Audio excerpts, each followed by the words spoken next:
Batas gusto ipanood ang Sinyo Bershernan sa mga tao na hindi pa nakakanood ng battle rap. Balakid kailangan pa sa era ng battle rap ngayon at Akata gustong makitang mangyari. Ang Puego vs Saint Ice. Alamin natin ang mga yan, so tara.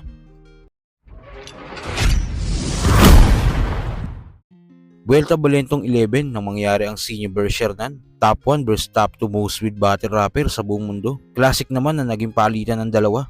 Pero kitang panalo si Sinyo. Opening pa lang ni Sinyo sa round 1. Talagang nagpayandig agad. Kitang handang-handa si Sinyo. Pinili niya ba ako ng Sinyo? Pinili ko talaga!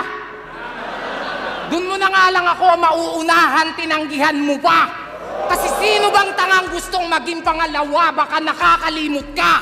Nandito ka sa mundong walang may pake, pag di ikaw ang pinakaking ina ka! Pero hindi nga nagpatinag si Shernan dahil mind-blowing rebat niya na may kasama pang ak. Napatumba ako ng 3GS.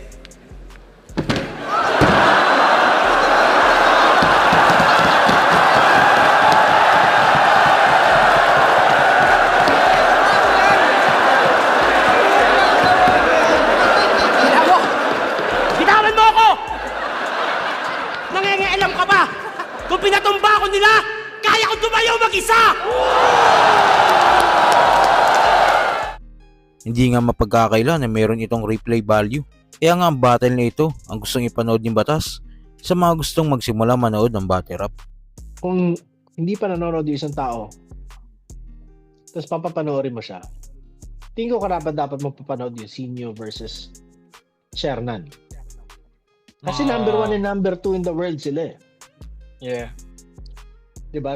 Regardless sa taste mo, sa preference mo, sila yun eh. Diba? So, tingin ko, deserve nila na dapat sila. Sa kabilang balita naman, matagal na nga nang huli nating makitang bumatil si Balakid. Kung hindi ako nagkakamali, noong laban niya pa kay Pukuda, Ahon 10, taong 2019. Hindi nga ganun kaganda ang mga huling performance ni Balakid. Madalas na siyang makalimot, pero ganun pa man, hindi natin mapagkakaila.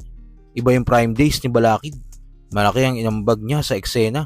Lahat ng si Flick, G, Western Death, ang sakit na i-inflict, G, aking inner, G, ang inner, G, pagkat talino at talento ko may sinner, G, kaya't sa words, akong mas may command, G, hayop kada play maladyuman, G, kaya paggaya sa akin ang yung strate, G, para bumenta lang sa crowd parang si Andy, G, walang matalinong bilib sa'yo, Mithono, G, pinag-aaralan mo lang ako, Tiono, G, bisag mag-ingay! Marami na nga mga solid na battle MCs ngayon tulad ni GL, Beatroom at marami pang iba. Pero tingin ko kayang tapatan ng prime na Balakid kahit sinong magaling na battle rapper ngayon. Ito nga napag-usapan ni Saki at Lanceta sa kanilang reaction video. Marami pang match-up na gusto nilang mangyari kay Balakid. Balikan lang natin yung golden days sa akin ng mga, alam mo yun, parang mga nawala na sa flip top.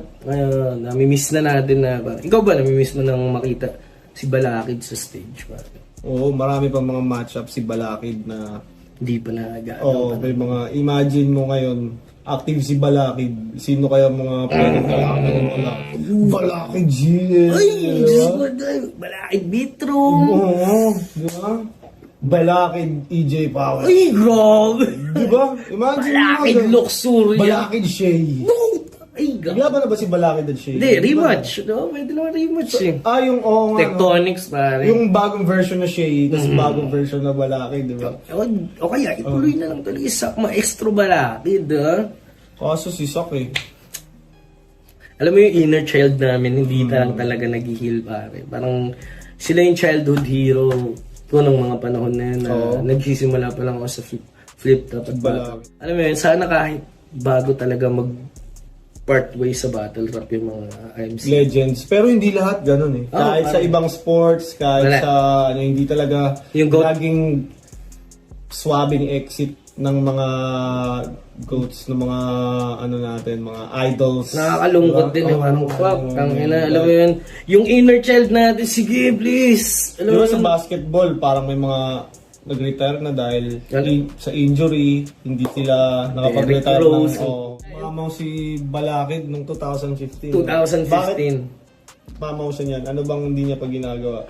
Feeling ko ano yan, men. Anong mga hindi niya pa, ano? Shit, kala Sana ko makabalik pa si Balakid. Sana talaga. bawiin niya yung pangalan niya, pare. Hindi Tapos pwedeng saka siya mag-retire ng, ano? malinis, Oo. pare. Kahit At sa huling balita, isa nga si Fuego. Sa madalas mabanggit ng mga battle rap fans na gusto nilang magbalik battle dahil yung style noon ni Fuego ay swak na sa panahon ngayon. Kung isipin nga natin, ganun ka-advance ang estilo noon ni Fuego. Kahit ako ay isa sa nanghihinayang na hindi na nagpatuloy si Fuego sa mundo ng battle rap. Sa reaction video nga ni Akata, dito ay nireview niya ang labang Fuego vs Batas at kitang bilib na bilib si Akata sa writing ability ni Fuego at kahit siya nanghihinayang dahil hindi na muling bumatil si Fuego. Gusto niya nga daw mangyari ang Fuego vs Saint Ice in the future. Galing mo, pag kinumpara mo sa inumin, parang coke na 5 piso. Sakto. Yung sa akin, pasag ka pag-aabusuin. Walang kabayo, litro. Kaya ang chance mo manalo, 0. Batas versus Fuego, parang kalaban ko siguro. Pero di na Johnny Cage to, si Lukang naman ako. Ako'y lumalabas sa tuhod ko at sisipahin ka patungong impyerno. Hey! Batas ang pangalan mo, ikaw ay kalaban ko. Unang-una, di ako sumusunod sa'yo dahil bulok ang sistema mo.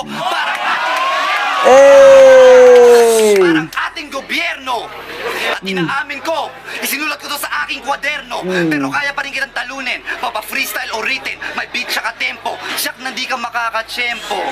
Para sa mga rapper na nag-aakalang malakas sila, pero walang liriko at talino. Eto, kaharap ko, ang pinakamalaking ehemplo ninyo.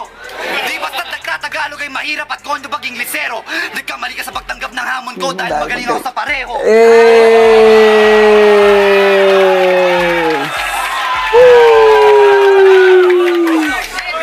At kung may pangontra ka sa mahay ka ni Abra at nalusot ka sa liriko ni Delo, kahit magtawag ka ng bombero, wala kang taka sa apoy ni Fuego. Wow! Let's go! Let's go! Tangina, no? Sayang hindi nagpatuloy si Fuego sa battle rap. Round 1, Fuego yun, bro. Malinis. Medyo wala sa zone yung Batas na pumasok sa round 1 eh. Pero malakas yung material ni Batas. Kaso yung kung paano nadala ni Fuego yung match. Di ba? Parang akala mo body bag na siya kasi binuli-buli siya eh. Sabay biglang naglabas ng ganun, no? Sa mga gusto kong mapanood, parang Fuego versus Saint Ice, no?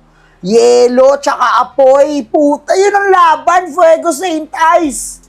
Sana maganap sa future. Bumatel si parehas pa sila nag-i-English. Yun ang magandang laban. Saint Ice versus Fuego. Apoy, tsaka Yelo. So kayo ba mga kuys kung magbabalik battle si Fuego? Sino ang tingin yung bago na pwedeng itapat sa kanya? At isa ka din ba sa nakakamiss sa prime na Balakid? Kung ano man sa loobin mo, comment mo lang sa baba na mapag-usapan natin yan.